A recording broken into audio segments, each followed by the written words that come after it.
Welcome to Mystery Chronicles, where we dive deep into some of the most intriguing and mysterious stories from around the world. Please like, comment, and subscribe.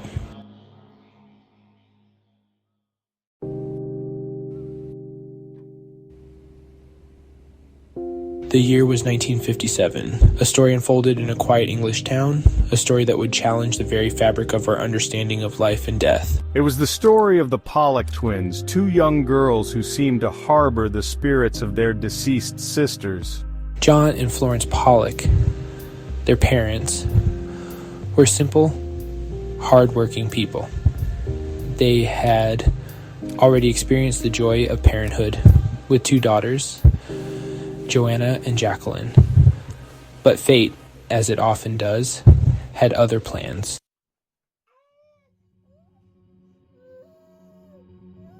The birth of the twins, just a year after the devastating loss of Joanna and Jacqueline, was a bittersweet event. Yet there was something different about these girls, an unexplainable familiarity that sent shivers down their parents' spines. Whispers of reincarnation began to circulate, tentative at first, then gaining momentum as the twins grew older. Their physical resemblance to their deceased sisters was uncanny, almost as if Joanna and Jacqueline had returned in a new guise. The world held its breath, caught between disbelief and a yearning for something beyond the realm of the ordinary.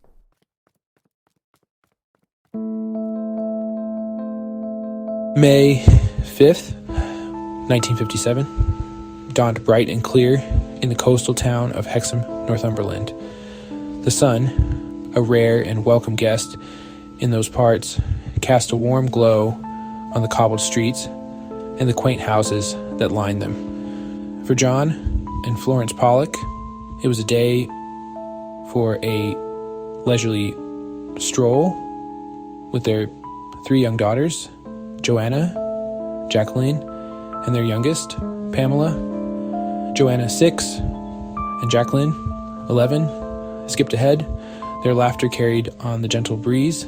Little did they know that fate had other plans, that their laughter would soon be silenced.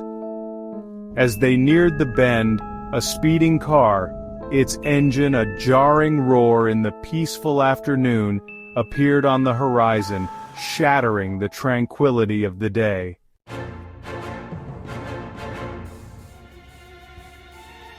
Time seemed to slow down, each agonizing second stretching into an eternity. As the car veered off the road, John and Florence watched in horror. As the car hurtled towards their daughters, the impact was deafening, followed by an eerie silence that was more terrifying than any sound.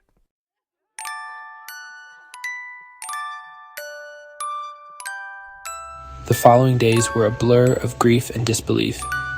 John and Florence, their faces etched with pain, moved through life like automatons, their hearts shattered into a million pieces. The entire town of Hexham mourned with them, their collective grief a testament to the impact the two young girls had had on their community. Flowers, their bright colors, a stark contrast to the somber mood piled up outside the Pollock home. The funeral was a solemn affair, the church overflowing with mourners.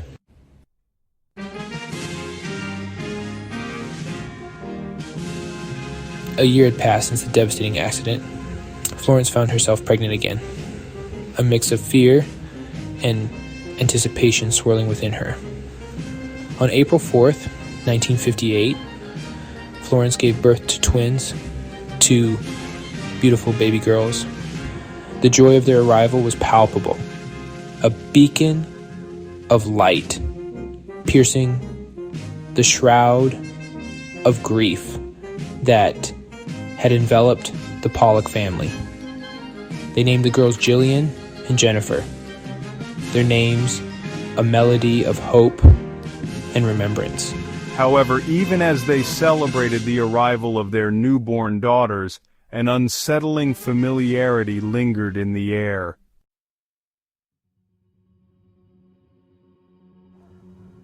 As Jillian and Jennifer grew, so did the uncanny resemblance to their late sisters. Jillian, with her piercing blue eyes and infectious grin, was the spitting image of Joanna.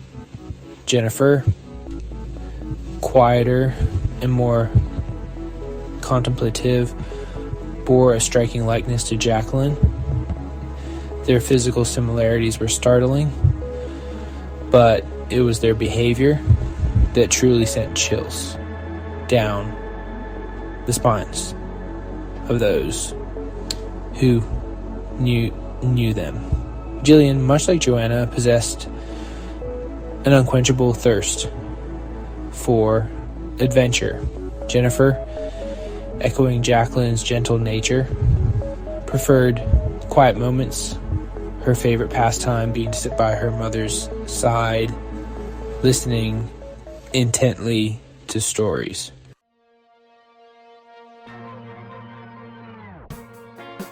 The echoes of Joanna and Jacqueline were not confined to physical appearances and personality traits. As the twins began to speak, their words seemed to carry whispers of another life, of memories that belonged to another time.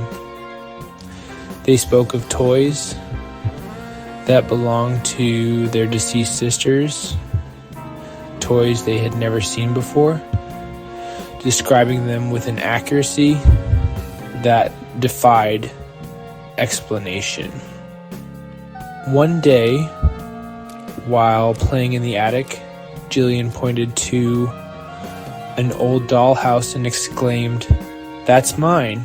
Jacqueline broke its window with a ball. On another occasion, Jennifer, while walking past the church where her sisters were buried, clutched her mother's hand and whispered, "It's scary here. I don't like it. Remember the car?"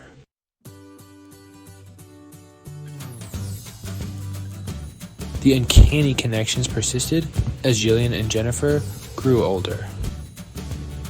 One afternoon, John brought home a box of old toys from the attic. As he opened the box, Jillian and Jennifer, their eyes wide with recognition, rushed towards it, their tiny hands reaching for specific toys. "This one's mine," Jillian exclaimed, pulling out a worn teddy bear missing an eye. Jennifer, her gaze fixed on a small porcelain doll with a chipped nose, whispered, "Jacqueline used to sing to her." The girls' intimate knowledge of these toys they had never seen before, sent a shiver down John's spine.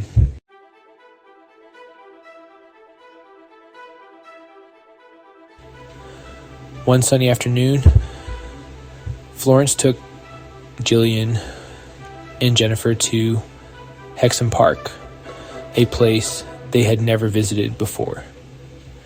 As they entered the park, a wave of recognition washed over the twins. This is where we used to play," Jillian exclaimed, her voice filled with excitement. Jennifer, usually quiet and reserved, tugged at her mother's skirt and whispered, "Remember the time we had a picnic here and Joanna spilled juice all over her new dress?" As they walked deeper into the park, they came across a small pond. Jillian ran towards it, her laughter echoing through the air, and shouted, "This is where Jacqueline fell in."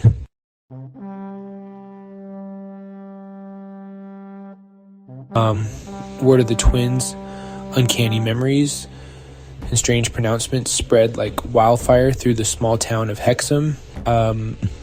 The townsfolk were divided in their opinions. Some deeply moved by the twins' story, saw it as irrefutable proof of reincarnation. Others, more skeptical in nature, dismissed the twins' claims as mere coincidence or a cruel hoax.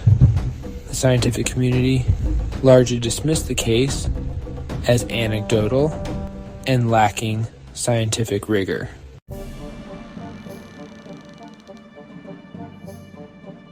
As the debate raged on, John and Florence found themselves caught in the eye of the storm.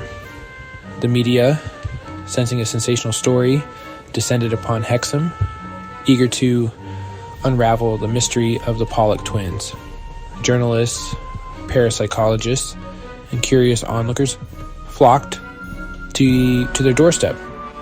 John and Florence, initially hesitant to expose their daughters to the scrutiny of the public eye, eventually relented. They agreed to interviews, documentaries, and even a book about their experiences. The Pollock twins, thrust into the spotlight at such a young age, became symbols of the great mystery that lies at the heart of human existence.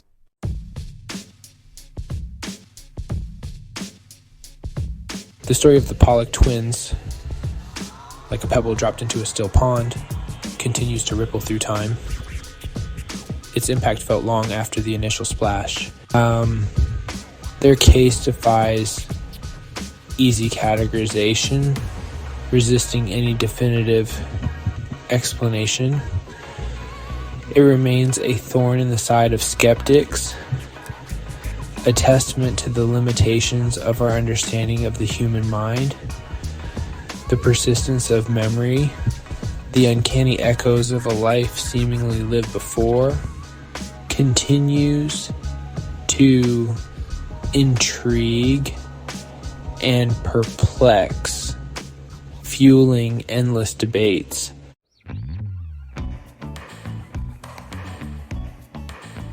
The Pollock twins case, like reincarnation, is open to many interpretations. Some attribute the twins' experiences to genetics, environment, and suggestion.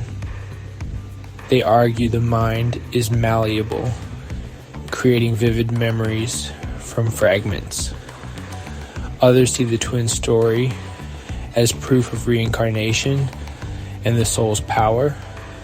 They point to the twins' specific memories and emotional resonance. The debate, fueled by belief and skepticism, continues.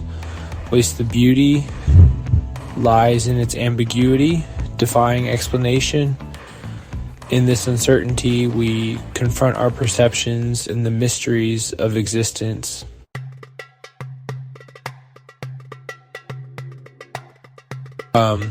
The story of the Pollock twins compels us to ask an age-old question that has haunted humanity since we first gazed upon the stars. What happens to us after we die? Do our consciousnesses simply cease to exist, extinguished like a flame, snuffed out by the winds of time? Or is there something more, some ethereal essence that persists beyond the physical limitations of our mortal coils? The twins case offers a tantalizing glimpse into the realm of possibilities, a whisper of something beyond the veil of our current understanding. It challenges us to expand our definition of reality, to consider the possibility that our linear perception of time may be but a small facet of a much grander, multidimensional tapestry.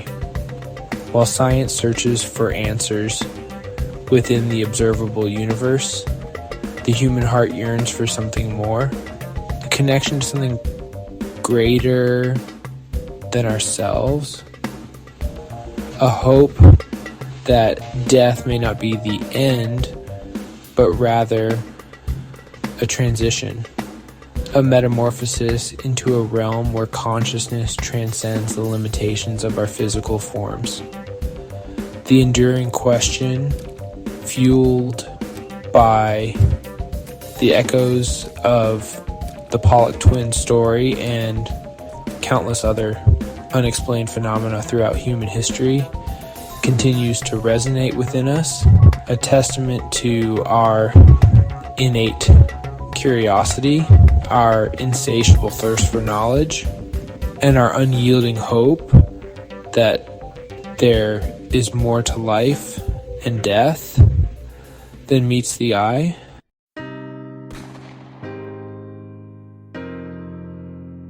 The legacy of the Pollock Twins extends far beyond the confines of their small town. Their story woven into the fabric of our collective fascination with the mysteries of life and death. Their case, a stark reminder of the limitations of our current understanding of the human mind and the vastness of the unknown, continues to inspire books, documentaries, and countless debates around the world. More importantly, their story serves as a poignant reminder of the enduring power of love and the unbreakable bonds of family. It speaks to the human capacity for hope, even in the face of unimaginable loss, and the enduring belief that our loved ones, in some form, may never truly leave us. The Pollock Twins, through their extraordinary experiences, have left an indelible mark on our collective consciousness, inviting us to question, to explore, and to marvel at the profound mysteries that lie at the heart of our existence. Their story, a testament to the enduring power of wonder, continues to inspire us to look beyond the boundaries of the known, to embrace the unknown, and to approach the mysteries of life and death with a sense of awe, curiosity, and a heart open to the possibility that there is more to our existence than we could ever possibly imagine.